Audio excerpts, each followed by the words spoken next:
And Alex, why do we celebrate the full moon? Well, because the full moon is the high tide of the spirit. And when we gaze at it, we are pulled out of our everyday thoughts and return to wonder. Our soul just is magically symbolized by this perfect circle of light. And because of the influence of the lunar cycle on the agricultural seasons, community has always gathered at this time to celebrate the closest celestial ally that we have there in the sky. So we recognize that the glowing moon is actually a mirror reflecting the greater light of the sun, just as each of us is a sacred mirror reflecting the greater light of God. Well, the changing phases of the moon are associated with a woman's menstrual cycle. And so lunar goddesses are featured in many ancient religions. In Greece, for instance, there was the lunar goddess Selene, and she drove her chariot across the night sky with the moon, just like her brother Heliopolis drove the chariot of the sun. So this moon goddess evolved in Greece into a three-headed goddess whose triple aspects combined the archetypes of the Virgin, which was like the new moon, the matron was the full moon, Selene, and the crone was the waning moon. In the form of, you had Diana, Selene, and then Hecate.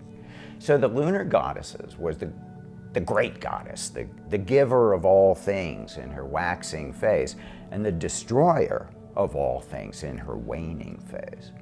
So she took on the fertilizing power of the moon and was the protector of women. As destroyer, she could bring storms, heavy rains, and floods. Well, we all know that the moon exerts a gravitational influence on the waters of the earth, demonstrated daily in the ocean's changing tides. CoSM's 40-acre property happens to be located 1,500 yards from the Hudson River, 65 miles from New York City and the Atlantic Ocean. Now, many people don't know that the Hudson is actually a tidal river and that it literally changes directions every 6 hours, 4 times a day. So usually a river will just flow towards the ocean, but in the case of a tidal river like the Hudson, the ocean is pulled upstream, in our case 70 miles, flowing all the way past CoSM for a few miles and then returning. Just kind of turning around. It can't go any further. And this is all because of the influence of the moon right around this area. All around the world, holy sites are built in alignment with special geological features, and they symbolically draw these earth energies into the sacred space. Like Chartres Cathedral is built over an ancient well, and it's thought to benefit by the continuous underground flowing of sacred waters. And many temples are built on mountains, so we have to experience a physical ascension process as we approach the divine symbol. Now, we can think of the river, in CoSM's case, the Hudson River, as a geographical symbol of community. See, we each are like independent little streams of consciousness, and we all feed into the great river of awareness. That is the community. And when we enter the river, it's possible to accelerate our journey toward the ocean of love bliss.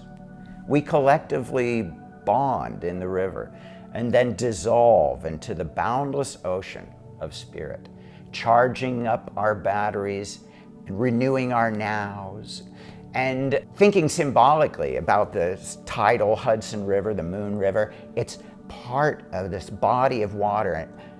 And we're magically pulled 70 miles back upstream, back up the river of awareness, all by this lunar force.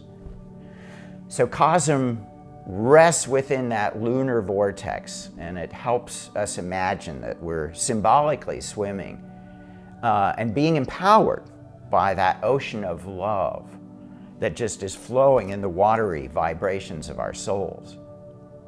There's also real veins of fresh water flowing under Entheon, our sanctuary of visionary art that we're building here, and it's flowing toward the river.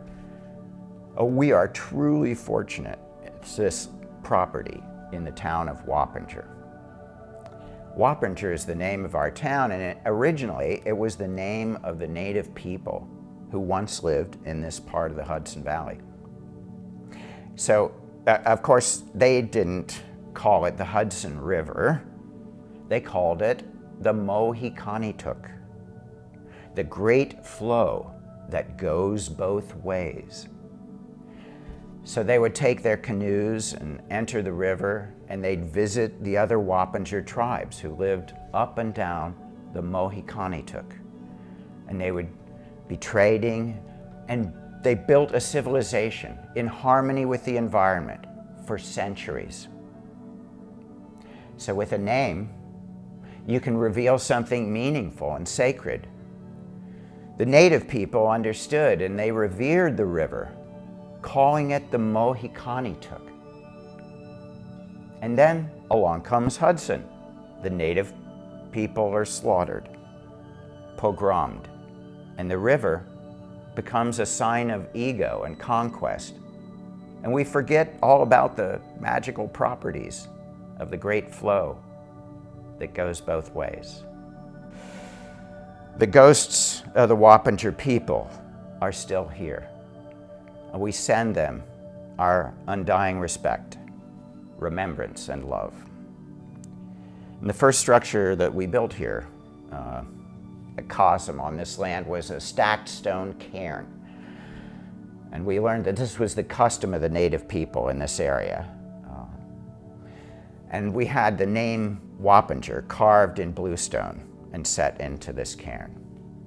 It was then blessed by our native friend Evan Pritchard and his friends. He has informed us on the history of the original peoples here. So we also like to think of this river as a symbol of the flow of creative energy, because we are an art church. So CoSM champions the idea that we're all manifestations of the creative force of the cosmos. And creativity is everybody's spiritual essence. So it's natural that when we're drawing or painting, dancing, singing, we're inventing and imagining, we feel good, and we feel in touch with the river, the flow of creation.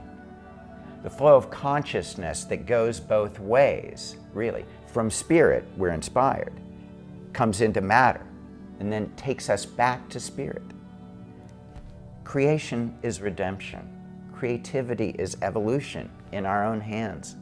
And the flow of love and creativity that comes from an open heart is what we wish for the world community. May your lives be refreshed by your enjoyment of the art and music of others and by your own creations. Thank you for joining us tonight to deepen your own connection with the flow. If art was your religion, you'd be connected with all the sacred traditions because they all use the arts to express their message. If art was your religion, in order to celebrate and understand your own religious tradition, you would need to study and appreciate all of the religious approaches to the divine inclusively. Because art is about seeing and hearing the beauty and majesty, the sacredness of life. Creativity And evolutionary adaptability will be a central value and spiritual orientation of the dawning planetary civilization. Consciousness is really the ultimate artist's medium because it drives all the other media. You have to use your imaginative skill to vision your optimal future and be drawn toward it. Blessings to everyone tonight. May you all be safe, healthy, and creative.